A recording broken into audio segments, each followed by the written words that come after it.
This is RadioFire.com. Of course, yours truly, Don McKay, in here as always. Thank you for joining me and thank you for tuning in. So much going on by way of, politics, by way of the election, the campaign, all of that stuff. And we are going to get into all of that today. Of course, Radio on Fire talks to urban America through digital news broadcasts and social media content. We are a rising multimedia platform generating over 350,000 views per month through our audio and video streams from politics, breaking news, celebrity info, sports talk, pop culture, and more. Radio on Fire keeps our audience covered. So, as I said, a lot of things going on, and a lot of, I don't know how exactly to word this. A lot of words, a lot of words can be used to describe what we are experiencing. But when an election happens, there are things thrown back and forth, truths, mistruths, lies, spinning. For the American electorate, presidential campaign can be emotionally draining. For the presidential candidate, campaigning is physically and emotionally demanding. The stress levels are high during campaigns, and even higher if the person is actually elected to office. The position of president will change people forever. If you look at President Obama when he first was elected versus when he left office, there is a significant difference. And that's just the nature of the job. That's how serious the job is, and serious it is. Serious nonetheless. So, President Trump, there are so many books, and this is not strange. This is not uncommon that people that worked in the White House, work around the president, want to release tell-all books. So this kind of stuff is to be expected, right? Now, as it relates to Donald Trump, there are many unanswered questions about his personal and business ties to Russia. This we know. Whether or not he was compromised and whether that was a threat or is a threat to national security. Supposedly, the Mueller investigation was supposed to find out some of these things. They did not. They did not report any ties. They did not look. Now, in a new book, Michael Schmidt reveals that the Justice Department secretly took steps to, what's the word I want? Curtail? Curtail the investigation into Trump's personal, long-standing, and personal and business ties to Russia. They did their best to throw things out of whack to protect the president. And why do you do that? You do things like that when there is something to hide, when there's something to protect. That's when you do it. And that is the situation that the president found himself in, right? That's the situation that the president found himself in. So the Justice Department, they're just running interference for Trump. And this is something that we've known. But in his new book, this is the book of Michael Schmidt from the New York Times. He has this book. So he's had a lot of tips. He's broken a lot of stories. But his new book is called Donald Trump v. the United States inside the struggle to stop a president. Now, what is the struggle? What is the struggle? I mean, struggle is struggle. You know what struggle means, right? Struggle is struggle. Now, and I said that Schmidt has broken many major stories. He's connected in the inner circles of Washington. So the new book that he has is based on, over 1,000 documents from across the federal government that had never been made public before. So we're finding out new things that we did not know before. And when we're finding this out, 60 days before the election. So you want to make sure that your selection is well informed, right? You need to check out this book. And it is something that the Trump presidency is something that people are going to look back at, and they are going to analyze it when they talk about back in 2017 when the Trump investigation began. When they talk about his presidency, I think that the first thing that they're going to look at is Trump firing Comey. That is what really started a lot of the hassles that he had to deal with, right? So as I said, there's so many things in it that are surprising. Before, and I want to talk about the health of the president, but before we get there, the thing that baffled me the most about this book, what was revealed, you had all these investigations that were done by all these agencies. They're supposed Mueller was supposed to find this out, Congress, all these investigations, right? Nobody investigated the most serious and basic thing, which is Trump's ties, his personal ties to Russia. This agency didn't do it because they thought this agency didn't do it. This agency, and you have all of these people working against the American people because the American people deserve, want the truth. And the truth is the enemy of Trump and people that support Trump. An altered truth. Rewriting the truth as you see it, right? The truth is the truth. And that is something that Trump's behavior does not allow to come forward. And anybody that's working for the Trump, if they're worth their weight in Skittles, they're going to try to protect him. And the only way you can protect someone like him is by hiding the truth. So we have all these investigations. People were expecting Mueller to come up with some stuff, right? We had this investigation, and they were never investigating what people thought they were investigating. They were never going to come up with the real deal between Trump and Russia. What are his personal ties? Why does he bend over backwards for? They never investigated that. That's not what they were there to do. And that is so disheartening. We waited, he was impeached for this, all this kind of stuff. They never look at the real thing. This is why people get disenchanted with politics. This is why people get upset and frustrated and say stuff like, my vote doesn't count, because there's a lot of games being played. For 3 years, they've been telling us they were looking at stuff that they weren't even looking at, right? And then people say he gets away with this, he gets away with that, and he's had help.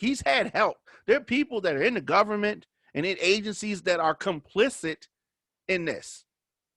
He is not doing it on his own. He can't get away with it on his own. He needs help, right? He needs help. So, for years, I've been trying to understand what is happening in the Trump administration. Like, what is going on?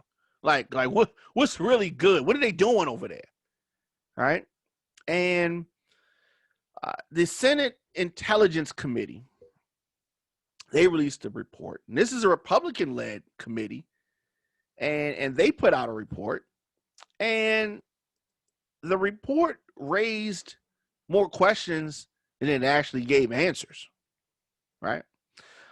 But in regards to clarity for Trump's relationship with Russia, I don't think we're ever going to get that. I don't. I don't think that we're ever going to get that. And I definitely encourage people to check out that book by Michael Schmidt. But what I do want to talk about is the health of the president. This is something else that is discussed in the book. This is something that Trump was angry about and having a meltdown about. And why? Why would he be having a meltdown? Why is he upset? And let me tell you why. The reason that he is upset is that he tries to portray this image of being tough, being strong, right? But he's not tough. He's not strong. If you remember last year, he was rushed to the hospital. Let me say this. Trump, for all that he talks about Biden being sleepy, different things like that he throws at him, Trump is the oldest elected president. This is not talked about enough. And Democrats lay down. Democrats, I was talking to my father earlier today, and Democrats are always playing defense, right? When are the Democrats going to start playing offense? When you're dealing with a personality like Trump, they have to play offense. You can't always be catching up and responding to things that he's saying. You have to make some of the first step. You got to take the first step dealing with somebody like this. So let's go back. The president was taken to the hospital. It was not a scheduled visit. And if you follow the president yesterday, he starts going off and spinning out of control, claiming that he did not have a stroke, right? No one reported that he had a stroke. No one reported that. No reporters. I mean, people may have said that online, but there were no reports about him having a stroke. There was none, right? But he started talking about that. And yesterday he said, here's one of his tweets. He said that it never ends. Now they are trying to say that your favorite president, me, went to Walter Reed Medical Center having suffered a series of mini strokes. Never happened to this candidate. Fake news. Perhaps they're referring to another candidate from another party. And what's so strange about that is that, you know how you have someone and they're say they're walking in a store. Say you work in the store. They're shopping. And they have their hands behind their back. And, as someone who works in the store, you're walking, you're just walking around the store, just kind of looking at the patrons. And if the person with their hands behind their back just comes to you and says, hey, no candy in my pocket. I didn't take any candy. I didn't steal anything. And you're looking like, no one said you stole anything. Like, where is this coming from? Right. That's what the president's doing. Right. No one said that he had a stroke. We only talked about the actual things, which is that he went to Walter Reed on an unscheduled visit. And he was not in public for 3 or 4 days after that. That's all. These are facts, right? But Trump was actually reacting from a former press secretary for Bill Clinton and an analyst on CNN, right? And Trump's trying to get the guy fired for things that he thinks are being said. But The president then gets his doctor to come out and say some things. We want him to deny that the president had a stroke. So the president didn't have a stroke. You want to call it something else. He clearly went to the hospital for an unscheduled visit late last year. And the vice president, according to the book and according to reports, was told to be on standby in case he needed to take over. Now, of course, when Pence is asked about this, he says, listen to this response. He says that he does not recall ever being told that. Isn't that an interesting response? Yeah. Did someone tell you that you need to be prepared to take over if the president is incapacitated? I don't recall being told that. You would just say no, right? But he doesn't want to say no because that would be a lie. And he doesn't want to be held to that. So he says, I don't recall. But this is the kind of stuff that, unfortunately, Americans have to deal with when it comes to this president. A whole bunch of smoke screens and all of the talk about and Trump's tweets about him not having a stroke and about it definitely didn't have a mini stroke. All of this talk about strokes has sparked more speculation as to his health, the president's health at all. So, is he well enough? As I told you at the beginning of the program, that the presidency takes a major effect on people. It's not a joke. It's something that is a stressful job, and Americans need to know whether or not Trump, the oldest president ever elected, is healthy enough to remain president and to be president. Is he healthy enough? I think that is an important question. They've done all this talk about Joe Biden, who seems to be fine. He's putting out videos with him running and lifting weights and doing some things that Trump would never do. Trump does all this golfing. He can't play golf good. I mean, he's not good. All the playing that he does, he can't really play, right? He doesn't do anything. He eats a lot of crap. And being Donald Trump has got to be the loneliest job, right? All these people around you going to jail, can't trust them. Sister doesn't like you. Brother allegedly died of coronavirus. All these people want stuff from him. No one's really his friend, right?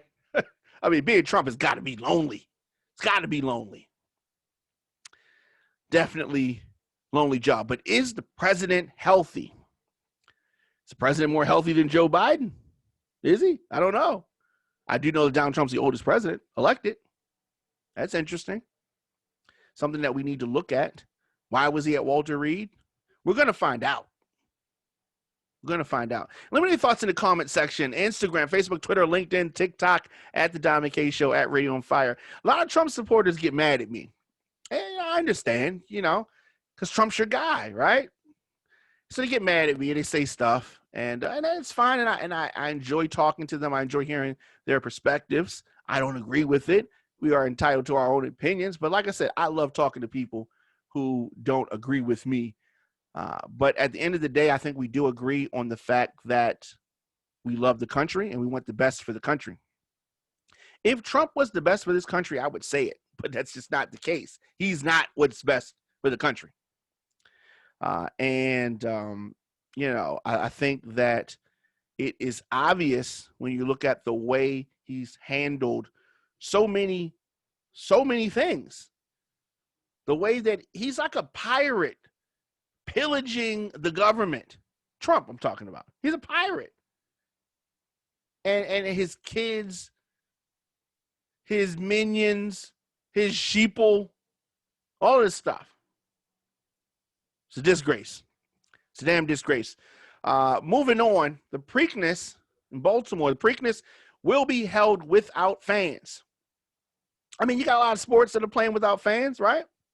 Most, all, right? I mean, fans at home. What the NBA is doing, I like. what the NBA is doing, I like. But the Preakness delayed until October the 3rd as a result of coronavirus, the Trump virus, but it is going to proceed without fans in attendance. The organizers announced today.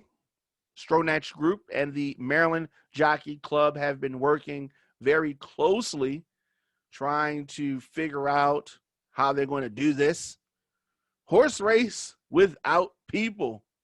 Very interesting. The infield fest canceled, naturally. I mean, come on. The race is going to air live on WBAL TV and on WBAL News Radio 1090 FM 101.5. So that's interesting. The ticket holders will be able to transfer. See that word? See how I did that? Transfer. They ain't giving you your money back, but you can transfer your tickets to next year's race. But I'm joking. But you can apply for a refund, a full refund, or transfer. But I think a lot of those people that buy that stuff, they're going to probably transfer. But you can get more information by visiting the Preakness.com. Preakness website is Preakness.com. So as we continue to move forward, the coronavirus, contrary to popular belief, coronavirus is not over. It's not done. It's not finished. Somebody needs to tell the governor of Maryland, somebody needs to tell the president too, that it is not over. Radio on Fire is a digital media company providing news, opinion, entertainment. And since 2007, we have been reporting. And we have our primary production operations in Baltimore and Atlanta. And you can advertise and find out more about our shows here. We have many shows and how you can advertise or partner with us. RadioonFire.com/advertise is where you go to find out more about advertising. So also what there's so much. I don't even know where to start. We were talking about the coronavirus and The Rock, Dwayne Johnson, and his entire family have coronavirus. Took to IG to reveal that, tested positive. So his wife, and he has 2 young girls, all recovering from the virus. And he said this: stay disciplined, boost your immune system, commit to wellness, wear your mask, protect your family, be strict about having people over your house or gatherings, stay positive and care for your fellow human beings. Stay healthy, my friends. And so, I think that sometimes people act like it's all good. In Maryland, movie theaters have moved into phase 3 as of Friday, conveniently right before the holiday. And I think that it is probably too soon to move to phase 3, but some people say we got to get back to work. We got to, you got to get things back moving again. And if you do things too quickly, just because you want to do it, if circumstances have not changed, you're going to still get bad results. But people are feeling like it is time to move things forward. So that's what's happening in many cities across the country. So I don't know how I feel about that. I don't want things to remain stagnant, but at the same time, if we do not have a vaccine, if we have an airborne virus still floating around, I mean, is it time? No, it's not. It's not time.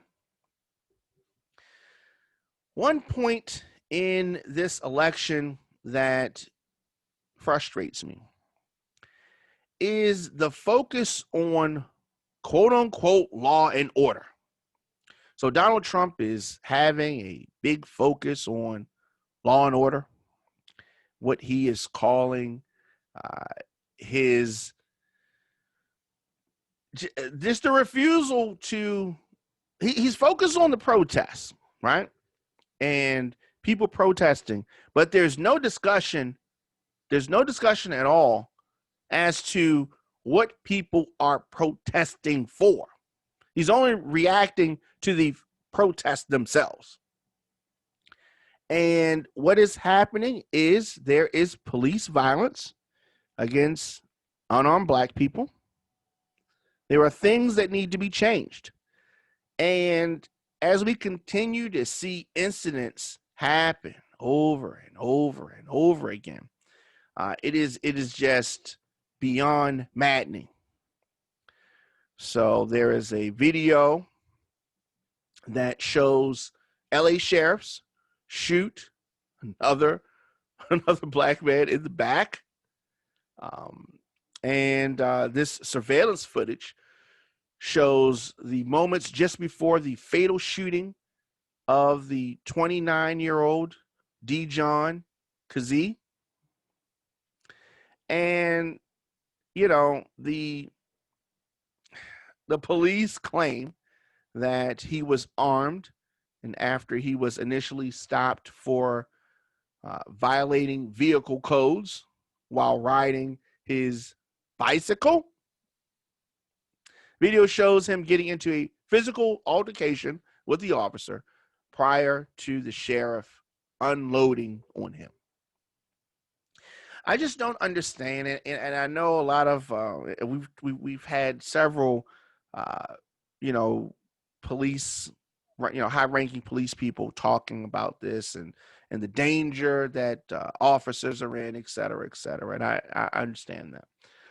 But at the same time, there has to be a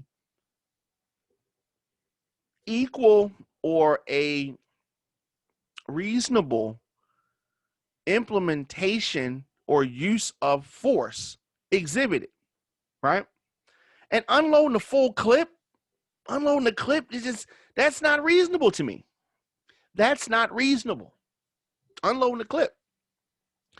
So hundreds of protesters gathered outside of the South Los Angeles Sheriff's Station yesterday and demanded answers for this.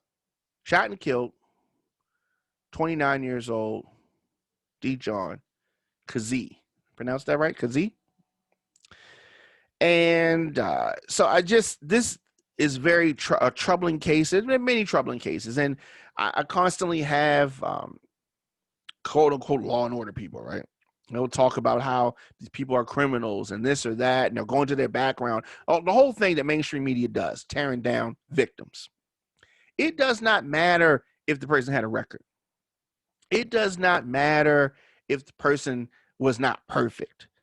An officer is not judge and jury and does not have the right to execute somebody and then hide behind the shield of I was in fear for my life every time.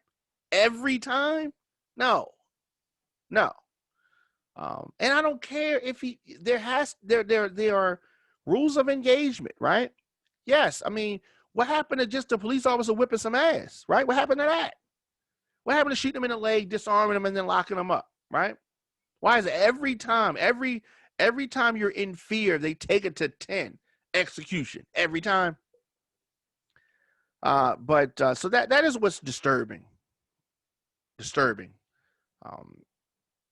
Why would the police shoot an unarmed person? I don't know. But maybe they don't know what unarmed means.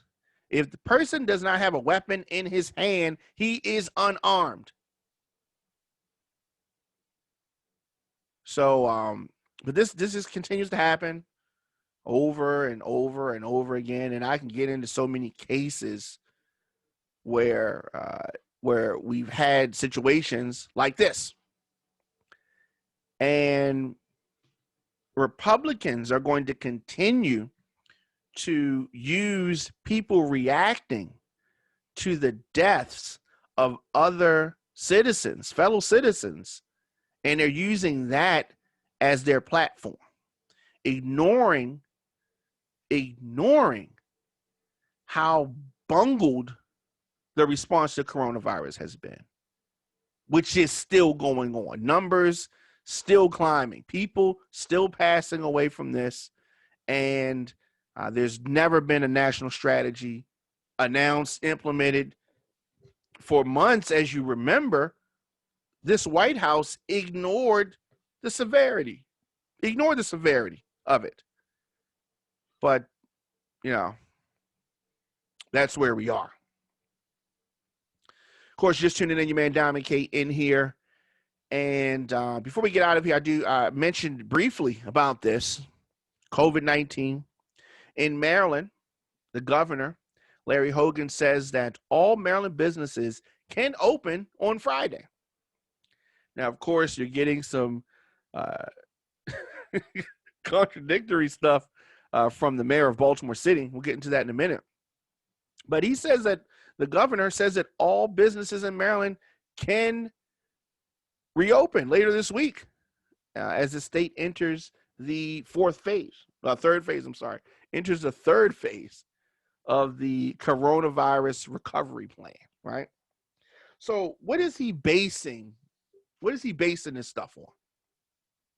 And what does that mean to people? People may be confused. What does that mean? Movie theaters and performing arts centers will reopen at 50% capacity this Friday, 5 p.m. Up to 100 people will be allowed at indoor venues or 250 people at outdoor venues. So it's going to be, are we going to have some super spreader events? Does that mean just go crazy? There's more. All retail stores, as well as churches and houses of worship, will be allowed to increase capacity from 50% to 75%. So you're going to see a lot of places increase and try to get you to come there. Now, the trick here is that the local jurisdictions will still be able to decide whether or not to follow these state plans. But them putting it out there is going to lead to confusion, and it is going to lead to citizens in certain jurisdictions making a fuss about opening back up in a lot of cases, because people are, we get cabin fever after a few days in the snow, stuck in the house, right? So it's been months and months, and we have been stuck in the house. Literally, you can't leave the house, obviously, but it ain't like it used to be. Now, I just want people to understand and remember, the crisis is not behind us. We must remain vigilant in fighting this. If we do not remain vigilant, if we do not exercise caution here, things could turn right back around and have to go another route. We want businesses to remain open. I do, but I want people to be safe at the same time. The governor is basing this on declining health metrics, and I understand that. The state positivity rate is 3.39% as of today. And the rate has been under 5% for almost 70 days. And I understand that, and we have had some good showing. But I think it's a little too soon to roll out things the way that they are. But maybe I'm wrong. Prove me wrong. Prove me wrong, Maryland. I just think it's too soon.